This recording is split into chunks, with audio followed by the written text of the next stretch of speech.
இந்த உலகத்திலே மனிதர்களில் பலர் லட்சங்களையும் கோடிகளையும் செலவு செய்தால்தான், இன்னும் பலர் வாழ்நாள் முழுவதையும் வணக்க வழிபாட்டில் கழித்தால் மட்டுமே இறைவனை அடைய முடியும் என்ற வெகு தூரத்தை வைத்திருக்கிறார்கள்.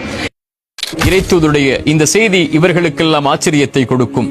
இறைத்தூதர் சொன்னார்கள், நாளை மறுமையில் ஒரு அடியானை அழைத்து இறைவன் கேட்பான், நான் பசித்திருந்தேன், உணவளிக்கவில்லை நீ. நான் தாகித்திருந்தேன், தாகத்திற்கு தண்ணீரை கொடுக்கவில்லை நீ. நான் நோயிற்றிருந்தேன், ஏன் என்னை நலம் விசாரிக்க வரவில்லை? அந்த அடியான் இறைவனை பார்த்து கேட்பான், இறைவா, நீ பசித்திருந்தாயா, நீ தாகித்திருந்தாயா, நீ நோயிற்றிருந்தாயா? நீதான் இந்த உலகத்தை படைத்த இறைவனாயிற்றே.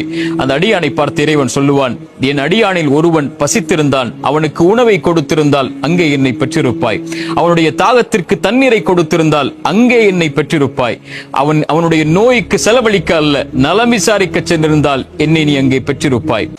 இறைத்தூதர் சொன்னார்கள், இந்த உலகத்திலேயே இறைவனுக்கு விருப்பமான செயல்களில் ஒன்று ஒரு அடியான் சோகத்தில் கஷ்டத்தில் இருக்கும் போது அவனுடைய முகத்தை சிரிப்பால் மாற்றுவது மட்டுமே என்று.